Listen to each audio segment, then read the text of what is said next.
Untuk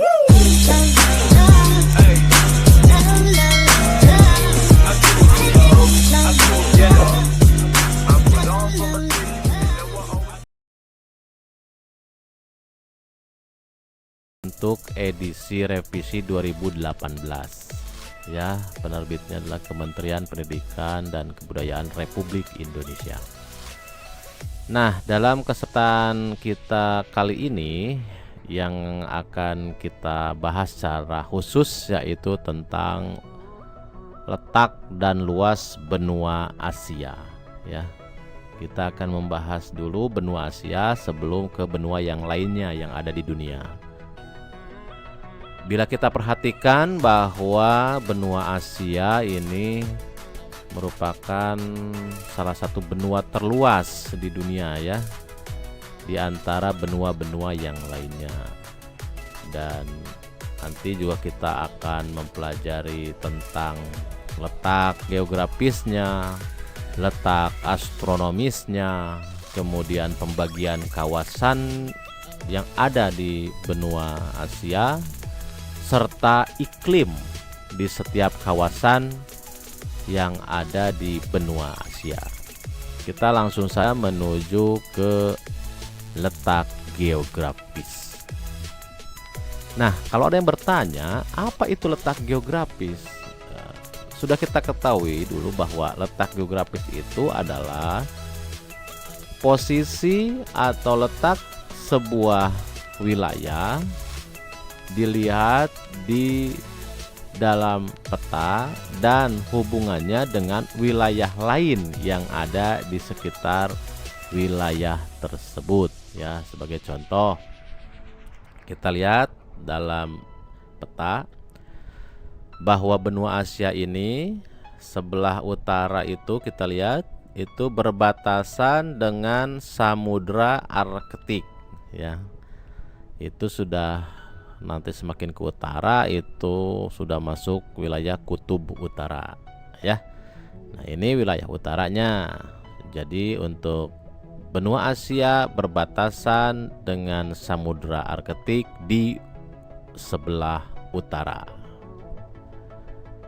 Kemudian ke sebelah timur kita lihat bahwa ternyata benua Asia ini berbatasan dengan Samudra Pasifik ya.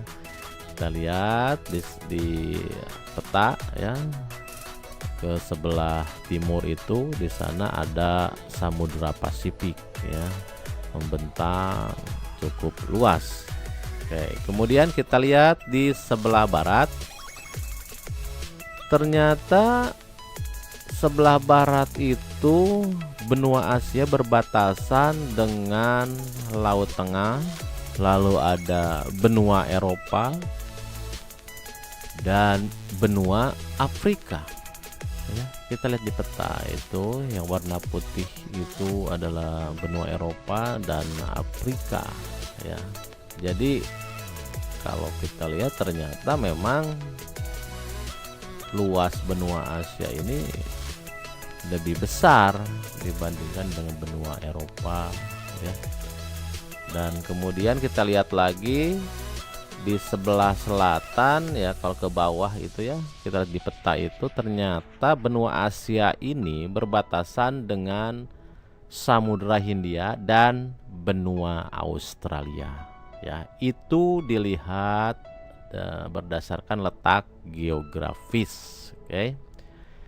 Lanjutkan ke letak astronomis. Nah, kalau letak astronomis itu adalah posisi sebuah wilayah itu dilihat berdasarkan garis hayal ya. Jadi garis hayal yang ada di peta itu ada dua. Yang pertama disebut dengan garis lintang dan yang kedua disebut dengan garis busur. Kita ketahui bahwa garis lintang itu garis yang melintang dari pinggir sebelah kanan ke sebelah kiri atau sebelah kiri ke sebelah kanan ya, memutar itu melintang. Sedangkan garis busur itu membusur dari atas ke bawah ya, itu disebut dengan garis busur ya. Kita lihat juga bahwa ternyata benua Asia ini berada di wilayah atau kisaran 26 derajat busur timur sampai 170 derajat busur timur ya. Nah, ini wilayahnya, dan kalau dilihat dari garis lintang ternyata letak benua Asia ini berada di antara 80 derajat lintang utara sampai 11 derajat lintang selatan ya. Ini luas juga ya wilayahnya ini di peta berdasarkan garis atau berdasarkan letak astronomis ini sangat luas ya. Dan itulah letak geografis serta letak astronomis benua Asia. Nah, selanjutnya kita mengenal bahwa karena luas benua Asia ini maka dibagi menjadi beberapa kawasan ya. Di kawasan benua Asia ini dibagi menjadi yang pertama kawasan Asia Barat, kemudian Asia Tengah, Asia Timur, Asia Tenggara, dan Asia Selatan. Jadi untuk saat ini benua Asia ini dibagi menjadi 5 kawasan ya. Menjadi 5 kawasan karena sangat luas. Nah, kawasan itu yang pertama adalah Asia Barat, Asia Tengah, Asia Timur, Asia Tenggara, dan Asia Selatan. Oke, itu ya jadi pembagian kawasan. Oke, sekarang kita lihat kawasan di benua Asia, di mana dalam sebuah kawasan itu terdiri dari beberapa negara ya. Nah, untuk Asia Barat kita bisa melihat bahwa negara-negara yang termasuk kawasan Asia Barat itu diantaranya adalah seperti Siprus, Suriah, Yordania, Lebanon, Irak, Iran, Arab Saudi, Uni Emirat Arab, Bahrain, Qatar, Oman, Yaman, Kuwait, Mesir, Palestina, dan Israel. Itu adalah negara-negara yang termasuk ke dalam kawasan Asia Barat. Lalu untuk negara yang termasuk ke dalam kawasan Asia Tengah diantaranya adalah Rusia ya. Negara yang luas di benua Asia, lalu kemudian Uzbekistan, Tajikistan, Turkmenistan, Kazakhstan, Georgia, dan Azerbaijan ya. Itu negara-negara diantaranya adalah yang termasuk ke dalam kawasan Asia Tengah. Nah, untuk kawasan Asia Timur, negara-negaranya kita bisa lihat adalah Republik Rakyat Tiongkok ya, merupakan negara yang luasnya juga mungkin terluas ya di antara negara lainnya. Kalau ada Tibet, ada Kepulauan Samudra Pasifik, ada Jepang, ada Korea Utara dan Korea Selatan. Yang keduanya ada di semenanjung Korea. Nah, itu adalah negara-negara yang termasuk ke dalam kawasan Asia Timur.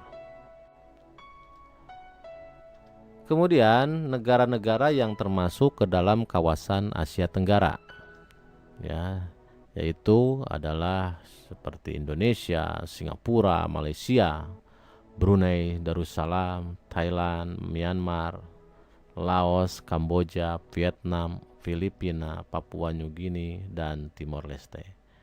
Nah, ini kalau kita lihat ternyata hampir semua negara di kawasan Asia Tenggara ini adalah termasuk dalam anggota ASEAN ya. Lalu kita beralih ke Asia Selatan. Nah, negara yang termasuk ke dalam kawasan Asia Selatan diantaranya adalah India, Pakistan, Nepal, Bhutan, Bangladesh, Sri Lanka, Maladewa, dan Afghanistan. Nah, itulah negara-negara yang termasuk ke dalam kawasan benua Asia. Untuk kondisi iklim di beberapa wilayah benua Asia, ya, kita lihat di Asia Barat ini memiliki iklim kering, ya, dengan ciri curah hujan tahunan itu rata-rata rendah, ya. Contoh di wilayah gurun Austral itu curah hujan tahunannya itu rata-rata kurang dari 150 mm. Untuk wilayah Asia Tengah ini sama, ya, iklimnya kering sehingga banyak daratan luas yang disebut dengan gurun, ya. Gurun inilah yang menyebabkan, ya, keadaan iklim setempat itu bersifat kering, ya. Itu dengan curah hujan tahunan itu rata-rata rendah, ya. Ini kondisi iklim di wilayah Asia Tengah. Untuk Asia Timur ini iklimnya subtropis sehingga mengalami musim panas dan musim dingin. Bahkan ada beberapa negara di Asia Timur ini kalau musim dingin datang itu bisa tertutup oleh lapisan salju. Nah, kalau Asia Tenggara ini iklimnya tropis dan lembab, ya, dan curah hujan tahunannya itu tinggi karena dilihat dari letak geografisnya juga. Untuk kawasan Asia Tenggara ini diapit oleh dua samudra, ya. Inilah yang menyebabkan adanya pengaruh, ya, terhadap curah hujan, ya. Dalam iklim tropis biasanya ada dua musim, yaitu musim hujan dan musim kemarau. Nah, untuk Asia Selatan ini iklimnya subtropis, ya, dengan curah hujan tahunannya itu sedang, ya, tidak seperti di kawasan Asia Tenggara. Untuk Asia Selatan iklimnya subtropis sehingga curah hujan tahunnya itu sedang. Ini hampir sama dengan wilayah di Asia Timur, ya. Baik, untuk selanjutnya bagi para pembelajar sekalian, setelah kita mengenal letak geografis, letak astronomis, kemudian pembagian kawasan, dan terakhir adalah tentang iklim di setiap kawasan benua Asia, maka saatnya silakan Anda semua menjawab semua pertanyaan yang ada di kuis ini, ya, sebagai refleksi untuk pembelajaran kita dalam kesempatan yang baik ini, ya. Jadi silakan Anda isi dan selamat belajar. Wassalamualaikum warahmatullahi wabarakatuh.